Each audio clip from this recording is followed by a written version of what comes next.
لبیک یا حسین، لبیک یا حسین. محمد واجل فرجهم. فاتحہ.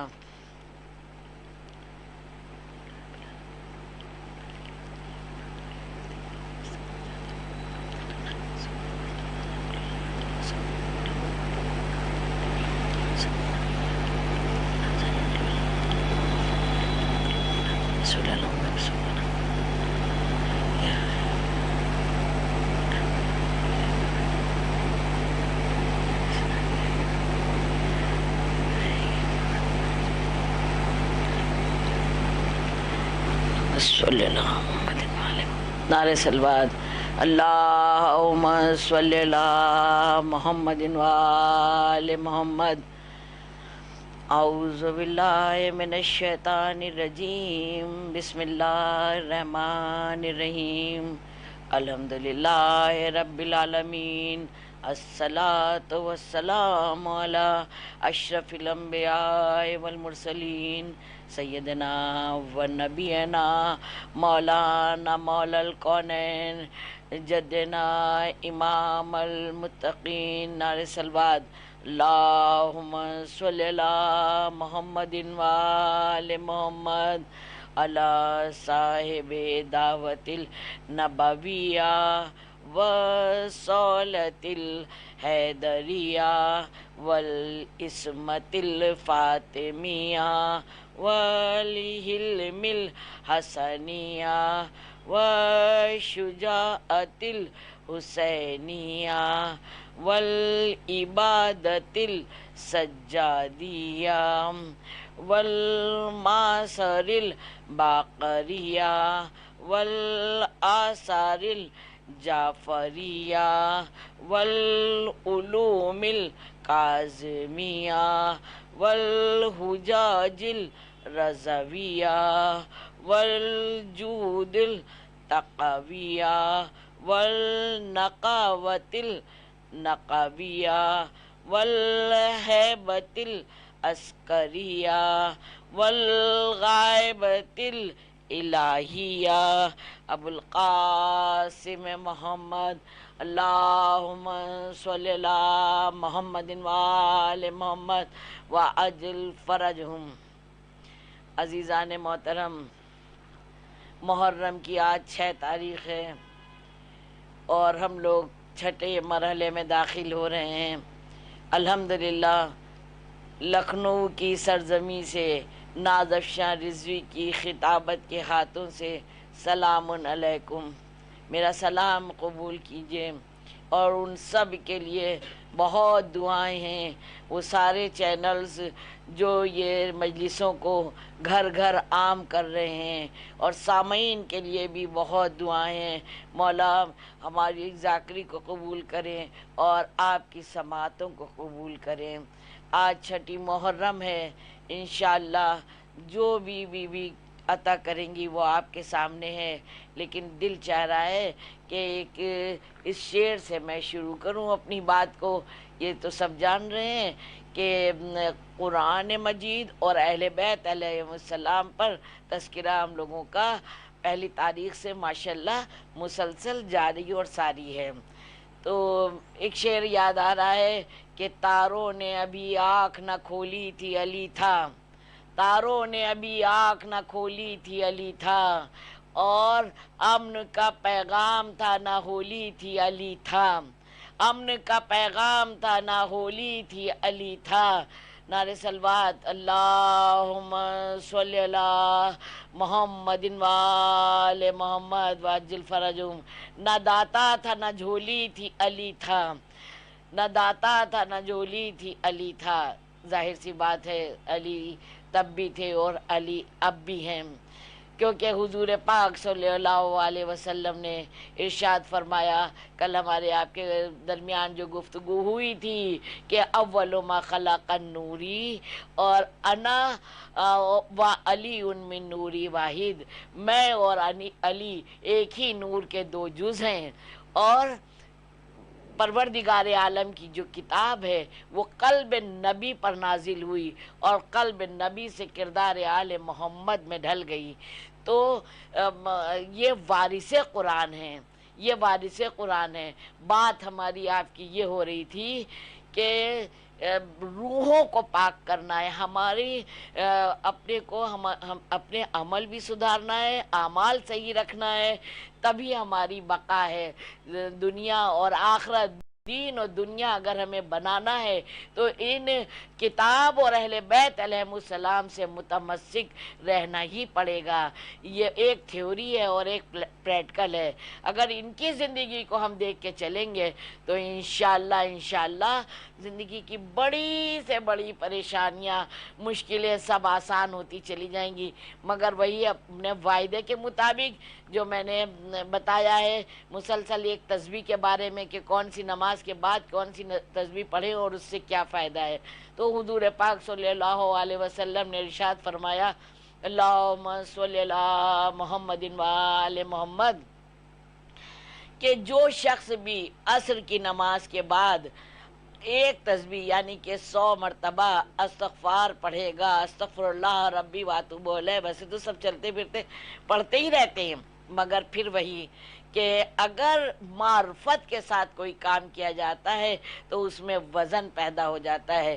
تو حضور پاک صلی اللہ علیہ وسلم ارشاد فرماتے ہیں اگر عصر کے بعد کوئی یہ تسبیح پڑھے گا تو انشاءاللہ اس کو میں 3 چیزیں عطا کروں گا. وہ کون سی چیزیں؟ کہ پہلی جو ہے تو اس کے روزی رزق میں برکت ہوگی، اور پھر اس کے دعائیں قبول ہوں گی انشاءاللہ، اور اس کی جو بھی مشکلیں ہیں وہ مشکلیں اس کی آسان ہوں گی. تو ظاہر سی بات ہے اب مشکل کا نام آ گیا ہے تو ظاہر سی بات ہے کہ مشکل کشا کا تذکرہ کرنا ہی ہوگا. مولا علی خود فرماتے ہیں، مولا علی خود فرماتے ہیں کہ یہ مشکلوں میں پڑا ہوا نہیں، کتنے مشکل میں جو پڑے رہتے ہیں، مشکلوں میں پڑا ہوا نہیں، بلکہ مشکلیں خود میرا دروازہ کھٹکھٹاتی ہیں. یہ بادل گرج کے میرا نام لیتے ہیں، والماء فی نشیسہا اور والطائر فی صفیہا، اور یہ جو پرندے ہیں نا وہ اڑ کے میرا تذکرہ کرتے ہیں. والماء فی نشیسہا، یہ ہوائیں لہرا کے میرا ذکر کرتی ہیں، یہ پتوں کی رگڑ میں میرا تذکرہ ہوتا ہے. مولا خود فرماتے ہیں یہ جو درندے ہیں، یہ جو وہ چرند و پرند ہیں، یہ مجھے یاد کرتے ہیں، یہ مجھے پکارتے ہیں. اس دن میں نے پورا واقعہ بھی آپ کے سامنے پیش کیا تھا. اور جنات اپنی فغاں میں اور فرشتے اپنی دعا میں مجھے پکارتے ہیں. کون سمجھے گا اس طلسم کرشمائی کو، کون سمجھے گا اس طلسم کرشمائی کو، کون سمجھے گا توحید کی اس پہلی کو، کون سمجھے گا اس دبار اقلیت کو، اور کون سمجھے گا اس مشیت الہی کو. نہیں سمجھ سکتا، کوئی سمجھ ہی نہیں سکتا. بس الحمدللہ یہ فرش اعضا کا صدقہ ہے، یہ ماؤں کے دودھ کی طہارت ہے، یہ اعضا خانوں کی برکتیں ہیں، یہ رحمت للعالمین کا رحم و کرم ہے کہ اس در سے وابستہ ہیں کہ مولا علی کی ماشاءاللہ نہج البلاغہ کتاب ہمارے سامنے ہے. تو اس سے استفادہ ہم لوگ ماشاءاللہ حاصل کرتے چلے ہی آ رہے ہیں. لیکن یہ وہ ہستیاں ہیں کہ یہ صفات الہیہ کے مظہر ہے، یہ کمالات الہیہ کے مظہر ہیں. جو کچھ بھی ہمیں چاہیے ہے سب ان کے در سے ملے گا. اور زندگی کا جینا کیسے صدیقہ ہے، کیسے زندگی جینا ہے، اور موت کیسے شہد سے زیادہ شیریں کرنا ہے. آیا تھا نا واقعہ، آپ سب بچہ شیان علی کا جانتا ہے کہ جب پوچھا گیا تھا مولا سے کہ بیٹا موت کیسی، کہا شہد سے زیادہ شیریں. تو اس کے مطلب تو یہ بات طے ہے کہ موت میں کوئی لذت ہے، ہے کوئی لذت؟ ہم لوگ زندگی میں لذت ڈھونڈ رہے ہیں اور اس کی تک و دو میں لگے ہوئے ہیں، پوری زندگی تباہ اور برباد کیے ہوئے ہیں بس اسی کے انتظامات پر، اور کر کچھ بھی نہیں پا رہے ہیں۔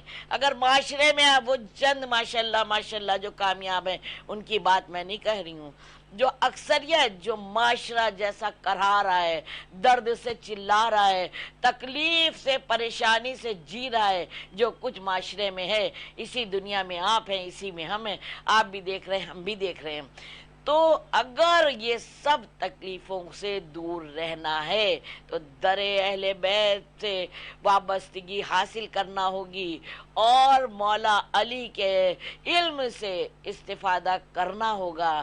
تو میں نے کل بتایا تھا کہ جاہل کوئی نہیں ہے، لیکن اگر اس کا رہبر صحیح نہیں ہے، اگر راستہ صحیح دکھانے والا نہیں ہے، تو یہ پڑھے لکھے یہ آئٹم بم بھی بناتے ہیں جو بستیاں اجاڑتے ہیں، لیکن شیعان علی کا ایک جاہل بھی بڑے بڑے ایسے فسادی عالموں سے بہتر ہے، عالموں سے بہتر ہے۔ یہ آپ دیکھ رہے ہیں، آپ کو سمجھ میں آ رہا ہے یہ چیزیں کہ کس طرح سے شیعان علی کے بچے میں کیسی نرمی ہوتی ہے، کیسا سکون ہوتا ہے، کس طرح سے اس کو کام کرنے کا طریقہ۔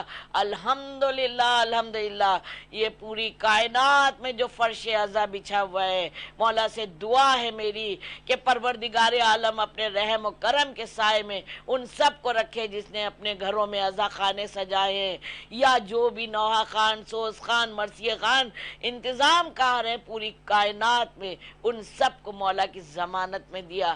کیا کیا ہو رہا ہے، کر یہ کچھ نہیں سکتے، پریشان ہی خالی پریشان کر سکتے ہیں، لیکن وہی بات کہ جب مشکل میں پڑا ہوا نہیں، مشکلیں مولا علی کو پکارتی ہیں، تو ہم لوگ بھی ہر لمحہ مولا علی کو پکاریں گے اور اہل بیت سے وابستہ رہیں گے تو مشکل آسان ہوتی رہے گی۔ لیکن کیسے؟ جب روح پاک ہوگی، جب میری روح پاک ہوگی عزیزان محترم، تب میرے وجود میں ایک عجیب سا نکھار آئے گا، پھر میری زبان میں اثر پیدا ہوگا اور پھر دل کی بات دل تک جائے گی۔ اب بتاؤں میں روح کیسے پاک ہوگی؟ روح تمام نماز دعائیں اور وہ سب میں بتاتی چلی آ رہی ہوں، میں نے اپنے چینل کا حوالہ بھی دیا ہے۔ یہ تو آپ جو مجلسیں دیکھ رہے ہیں یہ بامبے کا SNN چینل ہے جو ماشاءاللہ آپ تک مجلسیں پہنچا رہا ہے، ایک لکھنؤ کا چینل ہے جو P5 ورلڈ نام کا ہے، لیکن جس میں جو نیچے نام لکھ کے آ رہا ہے ناز افشار رضوی، وہ میرا اپنا چینل ہے، اس پر آپ جائیے گا تو وہاں پر آپ کو روزی رزق کے حوالے سے بھی تمام ملے گا، اور جتنا کچھ ضروریات زندگی میں کوشش کرتی ہوں وہ ساری چیزیں جو شہزادی نے ہم تک پہنچائی ہیں وہ آپ کی امانت ہیں، ہم انہیں وہ ذریعہ بنایا ہے اور وہاں میں ڈالتی رہتی ہوں کہ سب آپ تک پہنچتا رہے۔ تو مشکل کشا کے در پر ہے، کوئی مشکل نہیں ہے۔ صلوات بھیجیے محمد وآل محمد، اللہم صلی اللہ محمد وآل محمد۔ اس لیے میں نے وہ اس ناز افشار رضوی نام کے چینل کا حوالہ دے دیا تاکہ میں یہاں پر وہ چیزوں کی اور وضاحت نہ کروں اور کچھ خاص دوسری بات کر سکوں، وہ یہ کہ غذائے روح سے اگر پر رہنا ہے، اگر روحوں کو پاک کرنا ہے، اگر روحوں کو پاک رکھنا ہے تو غذائے روح سے پر رہنا ہے۔ اور غذائے روح سے کیسے پر رہ سکتے ہیں؟ جب غذا صحیح ہو، جب غذا اچھی کھائیں، جب غذا اچھی کھائیں۔ ہمارے حضور پاک صلی اللہ علیہ وسلم ارشاد فرماتے ہیں، اللہم صلی اللہ محمد و محمد وعجل فرجہم۔ حضور پاک صلی اللہ علیہ وسلم ارشاد فرماتے ہیں کہ جو حرام غذا کھاتا ہے، سب میں وہی ہاتھ جوڑ کے گزارش کروں گی کہ بڑے مجھ سے بہتر جانتے ہیں، لیکن دیس پردیس مجھے پتہ ہے یہ سب نیٹ کے ذریعے اور پوری دنیا میں یہ مجلسیں جا رہی ہیں، تو یہ سب نئی جنریشن کے لیے، بچوں کے لیے جو دور دور ہاسٹل بورڈنگ میں رہ رہے ہیں یا نئی شادیاں ہو کے باہر جا رہے ہیں یا بچے نوکری کے سلسلے میں باہر، ان سب کے لیے کہ اگر روح کو پاک کرنا ہے تو غذا حلال کھانا ہوگی، حلال غذا کھانا ہوگی۔ حضور پاک نے ارشاد فرمایا کہ زمین اور آسمان، سنیے گا غور سے، زمین اور آسمان دونوں جگہ کے فرشتے اس پر لعنت کرتے ہیں جس کے پیٹ میں حرام غذا ہوتی ہے۔ غذا پر ہمیں ضرور کام کرنا چاہیے، ضرور دیکھنا چاہیے۔ یہ میرے جملے نہیں ہیں، یہ حضور پاک صلی اللہ علیہ وسلم کے جملے ہیں۔ اور پھر آئیے دیکھیے قرآن مجید بھی یہی کہہ رہا ہے۔ آپ دیکھیں سورہ بقرہ میں کہ ارشاد ہو رہا ہے کہ دیکھو جو ہم نے زمین پر پاک طیب و طاہر غذائیں بنائی ہیں نا، اس کو تم کھاؤ اور شیطان سے کے بہکانے سے دور رہو۔ اور بھی تمام آیات ہیں، اور بھی تمام آیات ہیں، لیکن آپ دیکھیں سورہ بقرہ۔ اور دوسرا حوالہ دوں، سورہ کہف میں آپ کو ملے گا، جب اصحاب مولا سب کو زیارت نصیب کرے، الحمدللہ کیا اچھا لگتا ہے۔ آپ جائیں گے تو انشاءاللہ دیکھیں گے اصحاب کہف کا وہاں پر۔ تو جب وہ لوگ اتنے برس سو گئے، پھر اس کے بعد جب اٹھے، جب انسان جاگتا ہے تو غذا کی ضرورت ہوتی ہے نا، تو اصحاب کہف کو بھی بھوک لگی۔ آپ دیکھیں کئی ممبر ہیں، وہ سب ڈیٹیل ہمیں اس میں نہیں بتانا ہے۔ جب وہ جاگے ہیں نا تو ان کو غذا کی طلب ہوئی۔ اب آپ دیکھیے یہ قرآن کہہ رہا ہے، نبی کہتا ہے تو کیا حرج تھا، یہ تو سب کو پتا ہے کہ لا اکراہ فی الدین، اس نے پہلے ہی آیت میں کہہ دیا کہ اس میں کوئی عیب ریت نہیں ہے، اور یہ متقی اور پرہیزگاروں کے لیے۔ وہ پڑھی ہے نا آیت کہ بسم اللہ الرحمن الرحیم، الف لام میم ذالک الکتاب لا ریب فیہ ھدی للمتقین، یہ متقین کے لیے ہدایت ہے۔ یہ تو بات واضح ہو گئی تھی یہیں پر، لیکن نہیں، اتنی اہم چیز ہے یہ غذا کو پاک اور طیب و طاہر کھانا کہ جگہ جگہ پر بات ہو رہی ہے۔ سورہ کہف میں جب وہ لوگ سو کے اٹھے اور انہیں بھوک لگی تو انہی نے ایک شخص کو بازار کچھ سامان لینے بھیجا، تب وہاں پر 19 نمبر کی آیت میں دیکھیے، اس کی تفسیر میں دیکھیے، انشاءاللہ آپ کو وہاں پر ملے گا کہ جتا کے، بتا کے، دکھا کے، یاد دلا کے بھیجا کہ دیکھو بازار میں جانا تو سب طرف دیکھنا، پوری بات سمجھنا، دیکھ لینا، جو حلال چیز ہو۔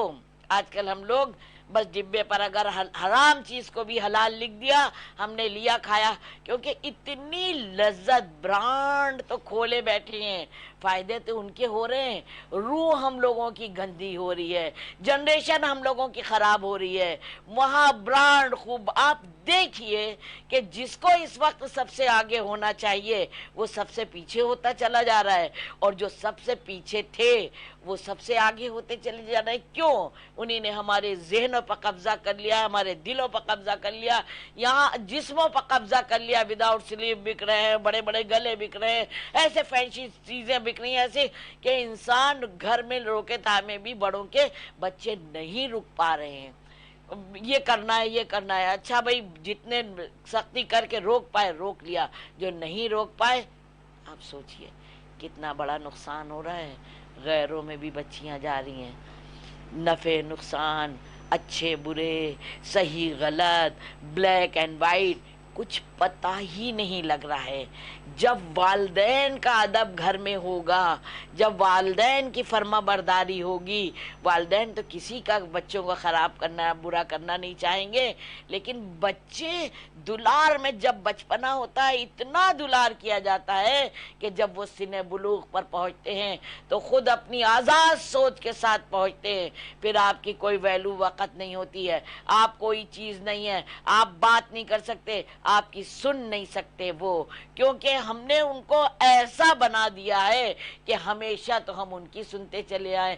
اور ان کی بھی، بچوں کی بھی غلطی نہیں ہے، غلطی ہماری ہے، کیونکہ ہم نے دنیا کمانے میں سارا وقت ضائع کر دیا، وقت کو اپنے بچوں کی تربیت پر نہیں لگایا جس طرح سے لگانا چاہیے۔ جب بچوں کے پاس عمر ہوتی ہے سوال پوچھنے کی تو ہم کہتے ہیں چپ رہو، ابھی دیر ہو رہی ہے، چپ رہو، ہم یہ کام کر رہے ہیں، چپ رہو، یہ بات ہو رہی ہے۔ جب اس وقت کیوریسٹی بچوں میں ہوتی ہے، جب سوالات بچوں کے دلوں میں آتے ہیں، اس وقت ہم کو جوابات دیتے رہنا چاہیے اور وہیں پر دھیرے دھیرے تربیت کرتے رہنا چاہیے۔ پہلے کیا تھا، پتہ نہیں لگتا ہے ہم لوگوں کو زندگی میں. پہلے جوائنٹ فیملی ہوتی تھی, نانی دادی ہوتی تھی, تو اس وقت کا جو معاشرہ اتنا حسین, اتنا خوبصورت, اتنا پیارا, اتنا محبتی تھا, پتہ ہی نہیں لگتا تھا کہ گھر میں رہتے ہوئے نانی دادی اتنے بڑے بڑے کام کر لیتی ہیں. والدین اگر مصروف بھی ہیں, بھئی رہنا بھی ہے, ایک کو بنانا پکانا گھر میں, ایک کو کمانا لانا باہر سے ہے, تو یہ سب کام, یہ ذمہ داریاں نانی دادی کیا کرتی تھیں. قرآن مجید کی کوئی آیت بتا دی, کوئی سورہ بتا دیا, کوئی حدیث بتا دی. یقین جانیے میر انیس اور مرزا دبیر کے اتنے بڑے بڑے مرثیے, جب ہم لوگ چھوٹے چھوٹے تھے, کتابیں ان کی اتنی بڑی بڑی ہوتی تھیں, تو ممی کرسی پر بٹھا کے ایسے ایڑ لگا کے کتاب پکڑاتی تھی کہ یہاں سے ہٹ نہ جائے, ہم پکڑ نہیں سکتے تھے. اس وقت کی تعلیم دی ہوئی ہے. یہی وقت ہوتا ہے, پھر تو بچے اپنے آپ کرنے لگتے ہیں, پھر اللہ کی رحمت ہونے لگتی ہے. تو اس وقت جاگنے کا وقت ہے کہ خدا کی قسم کہہ رہے ہیں, زمین اور آسمان کے فرشتے کو لعنت بھیجتے ہیں. پھر اس کے بعد تاریخ بڑھ کے کہتی ہے, یہ بات نہیں ہے ہم سے اگر کوئی چیز روکی گئی ہے اس سے بھی بڑی دے دی گئی ہے. پھر یہ بھی تاریخ میں ملتا ہے کہ اگر کوئی حلال غذا کھا رہا ہے تو جب تک وہ حلال غذا کھائے گا, جب تک وہ حلال غذا کھائے گا, ایک فرشتہ اس کے پاس کھڑا ہو رہے گا اور مسلسل اس کی طرف سے استغفار کرتا رہے گا. آسان بات نہیں ہے. بس میں کہتی ہوں نا, اسی لیے جو کچھ کہا گیا ہے, ایک قدم رکھو, سوچو, نفس نفس جو عقیدت میں ڈھل گیا ہوگا, نفس نفس جو عقیدت میں ڈھل گیا ہوگا, تیرا خوف سکون میں بدل گیا ہوگا کہ بچ کے کنویں سے نکلنا محال تھا یوسف, علی کا نام زباں سے نکل گیا ہوگا. اللہم صلی اللہ محمد وآل محمد. یقین جانیے بڑی سے بڑی بات کوئی بڑی نہیں ہے. اب بہت ساری باتیں ایسی ہوتی ہیں جو ممبر کا تقاضا ہوتا ہے نہیں کہہ سکتے, لیکن ہاں کسی سے یہاں تک بات ہوئی ہے کہ ڈرنک تک ہو رہا ہے اور عورتیں تک کر رہی ہیں, پھر پوچھتی ہیں کون سی دعا پڑھی جائے, کیسے چھوڑا جائے. غضب خدا کا اس در پر آنے کے بعد, اس گھر کے والوں کے ایسے حالات نہیں. بس یہیں پر کنٹرول, کیوں روڈ پر اسپیڈ بریکر لگائے جاتے ہیں؟ روڈ آپ کی ہے, چلنا آپ کو ہے, ٹیکس آپ دیتے ہیں, اجازت آپ کو ہے, گاڑی آپ کی ہے, چلا آپ رہے, کوئی انلیگل کام نہیں ہے. جہاں سے جائیں, جہاں تک دل چاہے چلے جائے, لیکن بیچ میں اسپیڈ بریکر ہوتے ہیں اسی لیے کہ جو آپ کی اسپیڈ ہے اس کو تھوڑا کنٹرول میں رکھیے. تو زندگی بہت تیز, تو دوڑیے, ترقی کریے, لیکن ان چیزوں کو چھوڑے بغیر.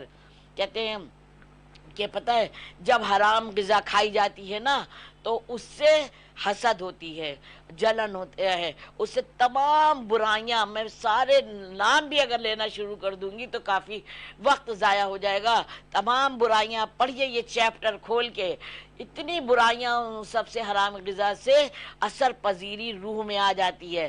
پھر جانتے ہیں کیا ہوتا ہے, بتا دوں میں, جانتے ہیں کیا ہوتا ہے؟ حرام غذا جب انسان نہیں بھی چاہتا ہے پھر وہ اعضاء اور جوارے سے ہمارے گناہ کروا لیتا ہے. اس کا اثر اتنا ہو جاتا ہے رگ و پا میں کہ وہ گناہ کروا لیتا ہے. آپ نے اکثر دیکھا ہوگا کہ بچے کیا بڑے بھی کبھی کبھی پچھتاتے ہیں, بڑا افسوس ہوا, مجھے یہ نہیں کرنا چاہیے تھا, مجھے یہ نہیں کہنا چاہیے تھا, مجھے یہ نہیں بولنا, یہ نہیں میں نے کیا کیسے. ہوتا ہے نا, ضرور آپ تجزیہ کریے, دیکھیے, اپنا بھی کریے اور دوسروں کی طرف سے سوچئے. ایسا اکثر ہوتا ہے, ہم نے دیکھا ہے, ہمارے پاس تو فون آتے ہیں کاؤنسلنگ کے, دیکھ رہے ہیں, سوچ رہے ہیں, سمجھ رہے ہیں, ہم اطراف میں دیکھ رہے ہیں کہ کرنے کے بعد لوگ تڑپتے ہیں. لیکن پھر وہی بات, ہر غلطی ربڑ سے مٹانے والی زندگی میں نہیں ہوتی ہے. تو اس لیے للہ غذا پر فوکس رکھیں, حلال غذا کھائیں. اور ایک واقعہ, حلال غذا کھائیں, اور جو حلال غذا کھاتا ہے تو اسی کے برعکس آپ سمجھ لیجئے کہ اس میں صبر اور تحمل, تقوی اور تمام یہ نیکیاں آنے لگتی ہیں. پھر جھوٹ نہیں بولتا ہے, پھر ادب کرتا ہے, احترام کرتا ہے, پھر اس کی عبادات کی طرف جانے کا دل کرتا ہے, پھر اس کی دعائیں بھی قبول ہوتی ہیں. ایک بار جناب عیسیٰ پر وحی نازل ہوئی, جناب عیسیٰ پر، اور پروردگار عالم نے کہا عیسیٰ کہہ دو ان لوگوں سے کہہ دو کہ اگر تم حرام کھاؤ گے تو ہم تمہاری کوئی بھی دعا قبول نہیں کریں گے۔ اتنی ہی بات ہوتی تب بھی ٹھیک تھا، یقین جانیے جب مجھے آگے کی بات پتا ہوئی میں لرز گئی، کہا کہ اور میں لعنت بھیجوں گا۔ استغفار، توبہ استغفار۔ پروردگار عالم جس پر لعنت بھیج دے پھر چاہے جتنا کوشاں رہے کامیاب ہو سکتا ہے کیا؟ اگر دنیا میں بھی کامیاب ہونا ہے تو خدا کی قسم جو کہا جا رہا ہے، جو لکھا جا رہا ہے، جو سنا جا رہا ہے، جو بتایا جا رہا ہے، بس ابھی فرش کو پکڑ کے دعا کریے۔ کہتے ہیں فرش کو پکڑ کے دعا کرنے سے بہت ثواب ملتا ہے اور دعا قبول ہوتی ہے کہ مولا آپ ہی توفیق دیجئے کہ ہاں ہم حلال غذا کھا پائیں۔ اور ابھی دیکھیے جیسے سب بڑے جانتے ہیں، بچے بھی جانتے ہیں، لیکن پھر بھی اب یہاں پر غذا کی بات آ رہی ہے۔ مچھلی اپنے یہاں ہے نا کہ بغیر صفنے والی مچھلی، اب وہ کون سی مچھلی سزا میں ہے نا، اور وہ مچھلی بنا دی گئی وہ بغیر صفنے والی ایک دم حرام، وہ ہم لوگوں کیا نہیں کھانا ہے۔ لیکن جب ہم شادی پارٹی میں جاتے ہیں یا ٹرین میں سفر کرتے ہیں یا پلین میں سفر کرتے ہیں، کتنا حسین کتنا خوبصورت سجا سنوار کے ٹرے سامنے آ جاتی ہے نا، تو انسان جس کو بھوک نہ لگی ہو وہ بھی کھانے لگے۔ تو اپنے نفس پر کنٹرول رکھنا ہے، یا تو یقین کامل ہو کہ یہ صحیح مچھلی ہے، یا تو یہ یقین کامل ہو کہ یہ گوشت مرغا مچھلی جو کچھ بھی ہے یہ سب حلال ہے، تب تو کھائے، نہیں تو ایک وقت نہ کھائے، جو چیز اور ہے وہ کھا لے۔ کیسے کیسے طیب و طاہر علماء ایک دم آیت اللہ بن گئے، اپنی زندگی کو کس طرح سے انہوں نے با نفس نفیس رکھا ہے۔ اگر ہم نے وہاں چھوڑا تو انشاءاللہ مولا پھر کہیں اور اس سے زیادہ دیں گے۔ مچھلی سب سے بڑی بات ہے، پتہ نہیں چلتا ہے، لیکن وہ جو حرام ہے اگر وہ چلی گئی 40 دن تک دعا نہیں قبول ہوتی ہے۔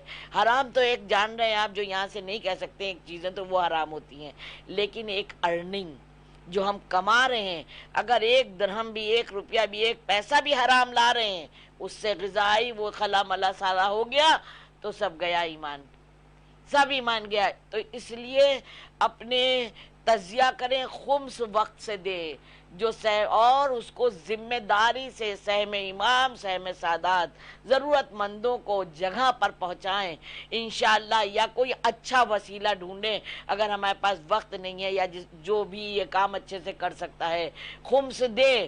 سودی اسکیمیں اگر جب بینک میں بھی رکھ رہے ہیں تو یہ سب بھی سوچ سمجھ کے کہ کہاں رکھنا چاہیے، جب پروفٹ ملا ہے اس کا بھی خمس نکالنا ہے ہمیں، تب ہمارا پیسہ پاک ہوگا۔ تو ہمیں اپنا پیسہ بھی پاک کرنا ہے، اپنی غذا بھی پاک کرنا ہے، تب ہماری روح کو نجات ملے گی، تب ہماری روح پاک ہوگی۔ آپ کو بتاؤں اچھا ایک واقعہ اس سے ریلیٹڈ کہ عباسی بادشاہ کا وقت تھا، تو ایک عالم دین، بہت بڑے عالم دین، اور ان کو عباسی بادشاہ نے بلوایا۔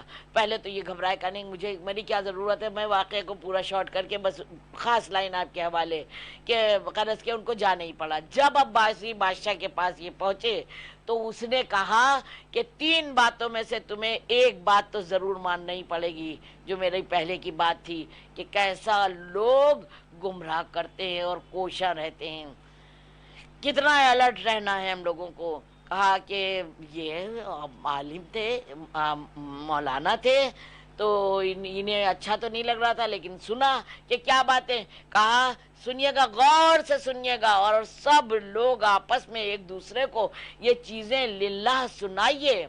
کہا کہ تم یا تو میرے قاضی بن جاؤ، اس وقت قاضی ہوتے تھے، یا تو تم میرے قاضی بن جاؤ اور یا تو میرے بچوں کو پڑھاؤ، استاد بن جاؤ۔ اگر یہ دونوں کام نہیں کر سکتے ہو تو دیکھیے کیا کہا، تیسرا بات سنیے گا، کہا کہ یا تو تم ہمارے ساتھ ایک وقت کا کھانا کھا لو۔ اب آپ بتائیے اب جلدی سے جب تک اب میں بتا رہی ہوں نا، جواب دے رہی ہوں میں، اپنے دل سے سوچئے اگر آپ سے کوئی یہ تینوں سوال کرے تو آپ کیا کریں؟ سب یہی سوچیں گے جہاں دل کراہیت کر رہا، جہاں دل نہیں چاہ رہا، جو معلوم ہے یہ صحیح نہیں ہے، اس کی چیز نہیں غلط ہے، اس کا صحیح ہے غلط ہے، اس کا کھانا بھی نہیں غلط ہوگا، تو کراہیت کرتے ہوئے انہی نے سوچا کہ اگر استاد وہ بنیں گے، قاضی بنیں گے تو اس سے روز کی وابستگی رہے گی، پڑھانے آئیں گے تو بھی روز اس کی صورت دیکھنا پڑے گی، ایسے ہی کچھ سوچا ہوگا، یہ سب لکھا نہیں ہے لیکن ہم بچوں کو یاد رکھنے کے لیے بتا رہے۔ لیکن بس انہی نے کہا اچھا ٹھیک ہے ایک دن ہم کھانا کھا لیں گے ایک وقت۔ یقین جانیے کہتے ہیں کہ جیسے ہی انہی نے یہ کہا باورچی نے سن لیا، باورچی نے کہا بس گیا اب اس کا ایمان۔ جب تک یہ پڑھا تو لگ رہا تھا کہ باورچی کو کیا پتا، لیکن سب گھر میں رہنے والے نوکر چاکر بھی بہت سمجھدار ہوتے ہیں۔ وہی ہوا ایک وقت کا خالی کھانا کھایا تھا، پھر اس کے بعد بڑا واقعہ ہے، ڈیٹیل سے پڑھیے گا، شہید دست غیبی نے اپنی کتاب میں لکھا ہے، پوری ڈیٹیل سے اس پر پڑھیے، میرے ابھی بھی بتاتے میں روئے کھڑے ہو رہے ہیں۔ وہی ہوا کہ ایسا ایمان گیا، اتنا بعد میں اتنی گمراہی کے راستے پر چلے، لیکن جن کے ساتھ دوست اچھے ہوتے ہیں نا وہ جگہ جگہ بتاتے سکھاتے رہتے ہیں راستہ کہ دیکھو غلط جا رہے، دیکھو غلط جا رہے، لیکن جب جنون سوار ہو جاتا ہے نا کسی کی بات سمجھ میں نہیں آتی ہے، یا یہ کہیے توفیق جب چھن جاتی ہے تو دوست کہتے رہے غلط ہے غلط ہے، انہی نے ایک نہیں سنی۔ اب بھی دوست آئے، کہا دیکھو بہت غلط کا نہیں، اب نہیں کوئی کچھ کہنا، بڑا قیمتی ہے یہ۔ کہا کیا؟ کہا بڑی قیمت لگائی ہم نے، اپنے ایمان بیچا ہے۔ تب بڑا ظالم اور بے انصاف اور پتہ نہیں کیا کیا جتنی برائیاں تھیں وہ سب اس میں آ گئیں۔ تو کہہ ہی دیا ہے مولا نے کہ اگر حرام غذا کھائیں گے تو خود بھی کھائیں پاک طیب و طاہر، بازار سے لینے میں بھی صحیح دیکھیں حرام و حلال، جہاں دعوت میں جا رہے ہیں اس کا بھی رویہ یہ نہیں جو ملا جہاں ملا جیسا ملا بس کھا لیا۔ معلوم ہونا چاہیے کہ ہاں جو حق حلال پر ہے، راہ خیر پر ہے، انہی سے دوستی رکھیے۔ غریب غربا مسکین یتیم اور جو بھی پریشان حال ہے ان کی مدد کریے، لیکن کھانے پینے میں احتیاط رکھنا ہے، اگر نہیں رکھا تو پھر نفس پر شیطان کا قبضہ ہو جاتا ہے۔ اور کہتے ہیں یہاں تک کہ کبھی کبھی اتنا بڑا گناہ کروا دیتا ہے کہ جب زیادہ حرام پیٹ میں چلا جاتا ہے کہ نسل در نسل چلا جاتا ہے۔ ٹائم ہو رہا ہے نہیں تو میں بتاتی کہ جناب آدم نے کوئی گناہ تو نہیں کیا تھا، ترک اولا ہوا تھا۔ یہ جو رمضان ہوتے ہیں، یہ جو روزے ہوتے ہیں، یہ جو دن بھر کی بھوک ہوتی ہے، یہ کس لیے ایک مہینے کا رکھا گیا ہے کہ پورے سال میں جو کچھ بھی ایسا ہوا ہے وہ ہمارے جسم سے ضائع ہو جائے۔ اور آیت اللہ وغیرہ کا جو آپ وہ دیکھیں گے دستور عمل تو اس میں ہفتے کے 2 روزے لکھے ہیں، جو بھی ان کا دستور ہے دن کا تو اس میں ہفتے کا اس میں 2 روزے لکھے ہیں، جو ہفتے میں رکھے یا 15 دن میں رکھ لے، جیسے بھی واجبات بھی ادا ہوتے جائیں گے جن کے قضا ہیں، اور یہ جو ہماری رگ و پا میں کبھی نجاست چلی گئی ہے غلطی سے جانے انجانے، اس کی بھی بھرپائی ہو جائے گی کہ ہمارے خون کو بھی ہمیں صاف رکھنا ہے۔ اب 2 دن روزہ رکھیں گے تو جس طرح سے بھی ہوگا ہماری نسوں کی بھی، ہمارے جسم کی، ہماری روح کی صفائی ہوگی۔ صلوات بھیجیے محمد وآل محمد وعجل فرجہم۔ یہ ہے عزیزان محترم، یہاں تک کہ کہا ہے کیونکہ مومن کا مرنے کے بعد ناتا نہیں ٹوٹتا ہے نا، جبھی تو ہم لوگ اتنا ایصال کرتے ہیں نا، دیتے ہیں، کہا ہے کہ پیسہ دینا ہو پیسہ دو، قرآن مجید پڑھواؤ، لباس نہیں دے سکتے ہو تو رومال دے دو، کھانا دو، کپڑا دو، پیسہ دو، ایک گلاس پانی بھی کسی کو دے رہے ہو تو اس کا جو ثواب مل رہا ہے تو کہہ دو مولا سب کے والدین سلامت رہیں، لیکن جو بھی عزیز و اقربان درمیان سے چلے گئے ان کے لیے کہہ دو مولا یہ جو ہم کو ثواب ملا ہے اس کا ثواب ان کو دے دیے، تو آپ کو بھی ملے گا ان کو بھی ملے گا۔ یہ چیزیں ہیں نا، تو یہاں تک ہے کہ اگر حرام غذا کھا کے ایسا کچھ بھی، گھر والے تو سب جانتے ہی ہیں کیا حالات ہمارے گھر کے، کیا معاملات ہیں، اور عقیقہ نہیں ہوا ہے اور دنیا سے خدا نہ کرے کوئی چلا گیا ہے تو ملتا ہے کہ آپ بعد مرنے کے عقیقہ کریے۔ کہنے کا مطلب اسلام میں جو چیزیں ہیں، جو بھی چیزیں ہیں ان کی ویلو، وقت، اثر ہم مانتے ہیں اسلام کو، قرآن کو، کیوں ہم قرآن سے اتنا دور ہوتے چلے جا رہے ہیں؟ کیوں ہم تفسیر قرآن نہیں پڑھ پا رہے ہیں؟ کیوں ہم اس کا ترجمہ نہیں پڑھ پا رہے ہیں؟ کیوں ہم میں برداشت کا مادہ ختم ہو گیا ہے؟ کیوں ہمیں بات بات پر غصہ آ رہا ہے؟ کیوں ہماری اتنی لڑائیاں ہو رہی ہیں؟ کیوں ہمارے اتنے نقصانات ہو رہے ہیں؟ کیوں ہمارا ہر کام ضائع ہوتا جا رہا ہے؟ جو کام کر رہے ہیں اس میں فیلیور ہوتے چلے جا رہے ہیں؟ کیوں؟ اپنا تجزیہ کرتے رہیں اور پھر مولا سے دعا کرتے رہیں تو انشاءاللہ یہ جو میں نے تزویاں بتائی ہیں ان کو ضرور پڑھیے۔ وضو کے بعد آیت الکرسی پڑھنا شروع کر دیجئے۔ اب پھر فضیلت کا ٹائم نہیں ہے، بس جو کہہ دیں وہ ناز کے گھر کی بات نہیں ہے، کہیں تو پڑھا ہوگا، کہیں تو سنا ہوگا، کسی سے تو پوچھا ہوگا، کہیں سے تو لائے ہوں گے جو آپ تک پہنچا رہے ہیں۔ بس اس کی اہمیت سمجھیے اور پڑھیے۔ اور سوتے وقت کہتے ملتا ہے کہ اگر جو سوتے وقت آیت الکرسی پڑھ لیتا ہے فالج کا اثر نہیں ہو سکتا۔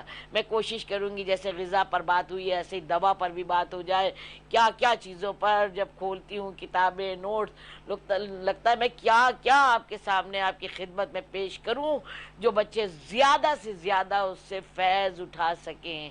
عزیزان محترم، یہ وہ تذکرہ ہے، جتنا کرو کم ہے، جتنا پڑھو کم ہے، جتنا سنو کم ہے۔ لیکن جیسے 2 رکعت امام حسین علیہ السلام کی روز پڑھتی ہے نا، تو زمانے کے امام علیہ السلام کی روز 2 رکعت ضرور پڑھنا چاہیے انشاءاللہ، اور وہاں پر وقت کے امام سے دعا کرنا چاہیے، دعا کرنا چاہیے۔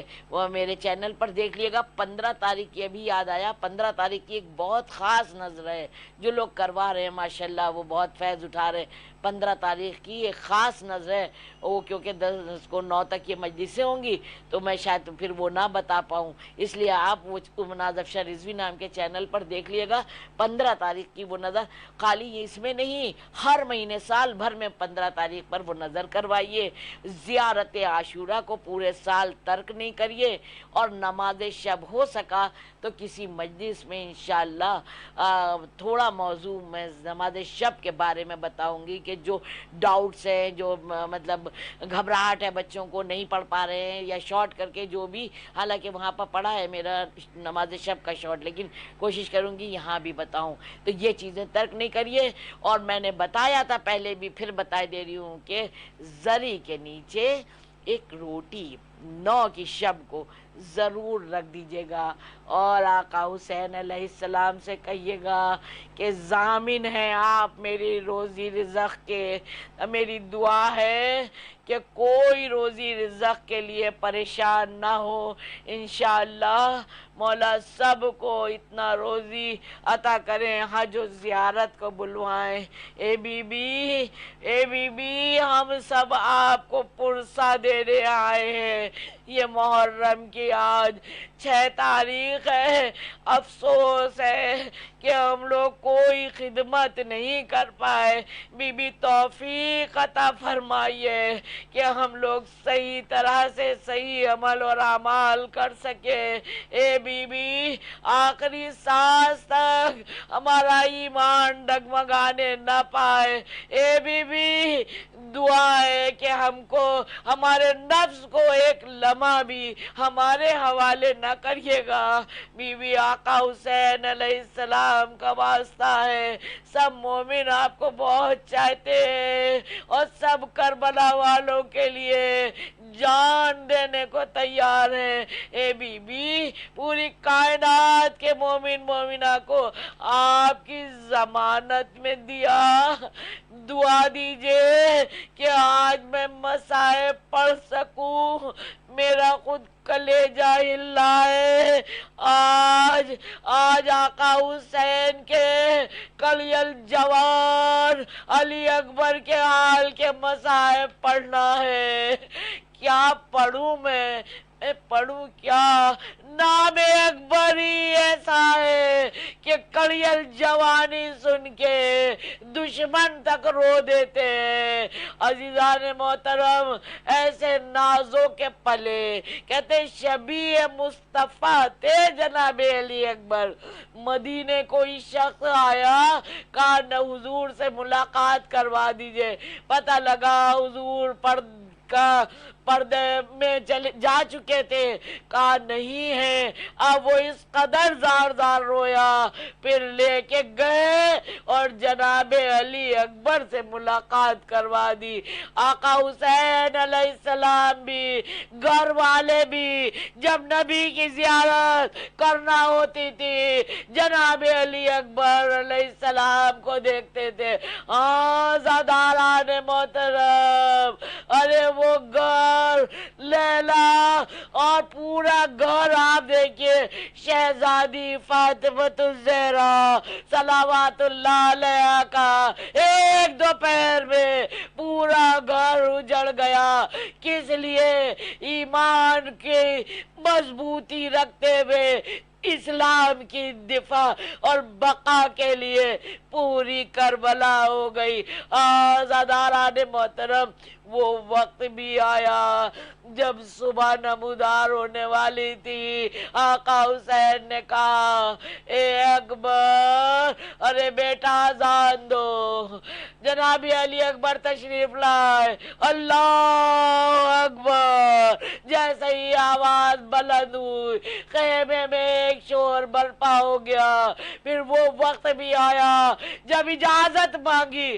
آقا نے کہا ٹھیک ہے، اب تم جا کے اپنی پھوپھی سے، اپنی ماں سے اور بھائی سے اجازت لے لو۔ آقا آئے، جناب علی اکبر علیہ السلام بھائی کے پاس آئے، بیٹھ گئے اور کہتے اے بھیا، ارے بابا اب تنہا رہ گیا ہے، اے بھیا ارے بابا پیاسا ہے، اے بھیا سب شہید ہو گئے۔ چوتھے امام علیہ السلام نے کہا اے اکبر، ہمیں اجازت ملتی، ہم ٹھیک ہوتے تو ہم بھی بابا پر سے نچاور ہو جاتے۔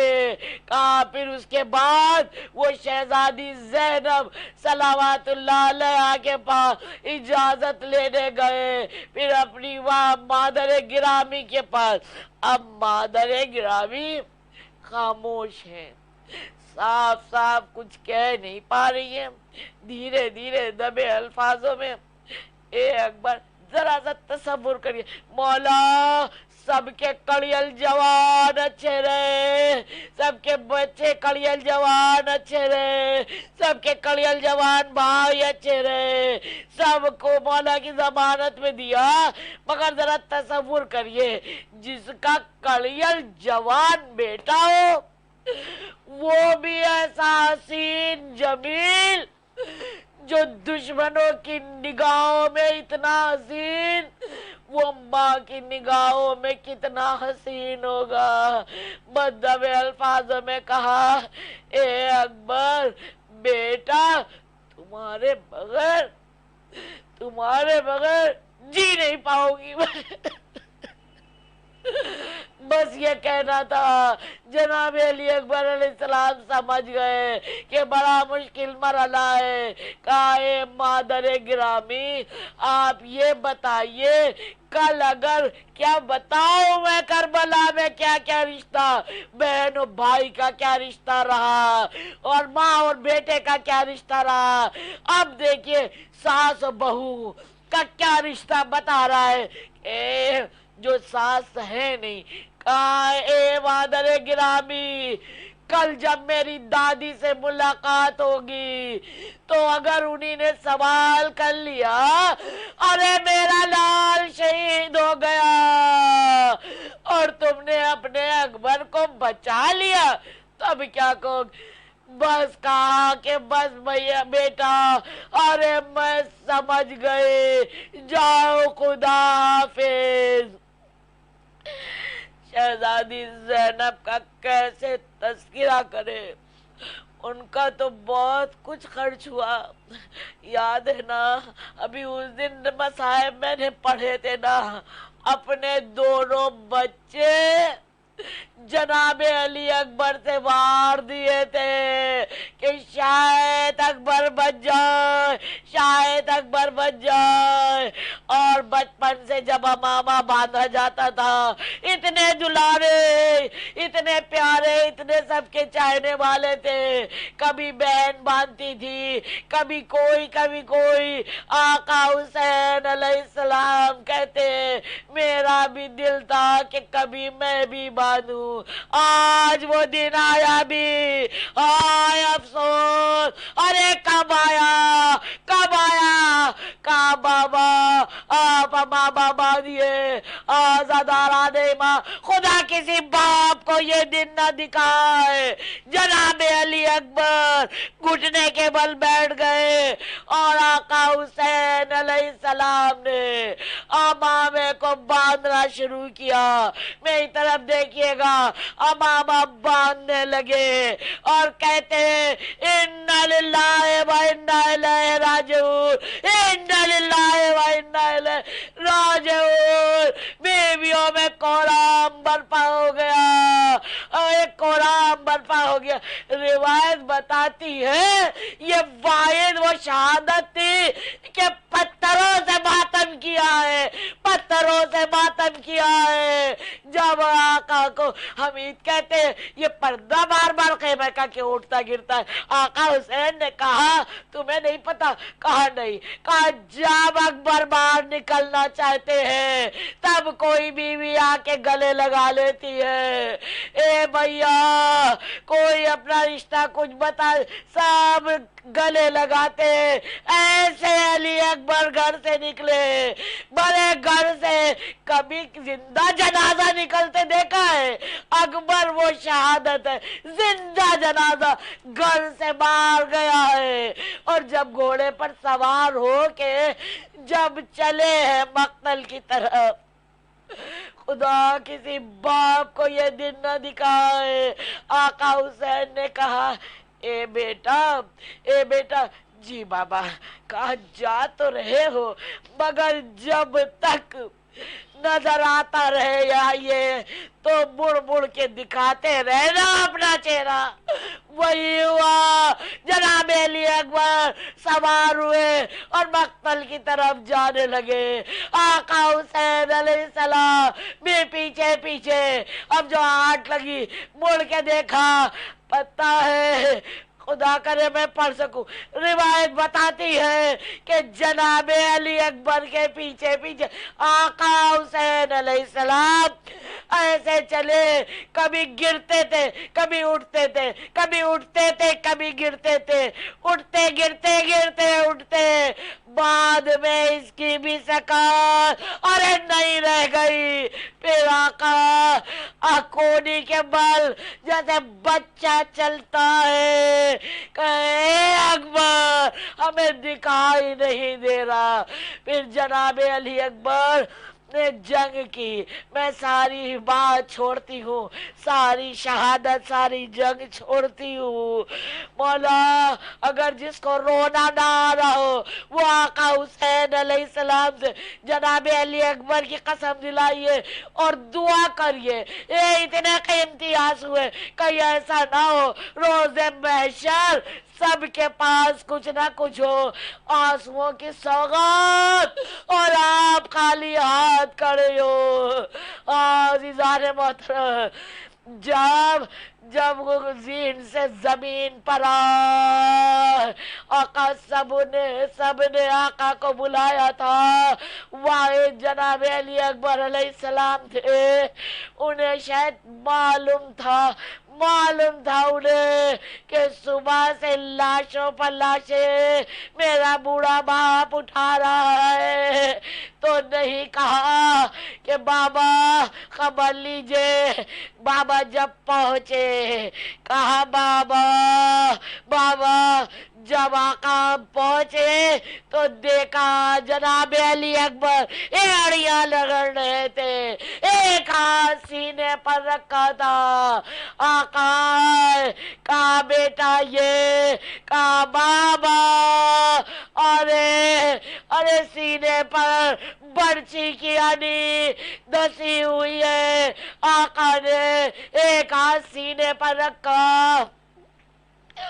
اور آسمان کی طرف رخ کیا. میرا دل کہتا ہے کہاں ہوگا اے نانا رسول اللہ. ارے تشریف لائیے یہ میرے مولانا بابا مولا علی. ارے تشریف لائیے. ارے میں نے اپنی آنکھوں پر پٹی نہیں باندھی ہے. میں اپنا اسماعیل ہم ایسے ہی دیکھا ذبح ہوتے. عزیزان محترم غضب سر و سینہ پیٹیے. غضب خدا کا غضب ہو گیا. اب جو مولا نے محنت کری اور برچی کا پل ہلا کے نکالنے کی کوشش کی, اس کے ساتھ کلیجہ علی اکبر الجھ کے باہر آ گیا. اور یاد غریبیوں میں یار یہ حسین بس نالائے دم دم و زہر یہ حسین. اے فلک وہ ابتدا یہ انتہا اہل بیت. اللہ لبیک یا حسین, لبیک یا حسین.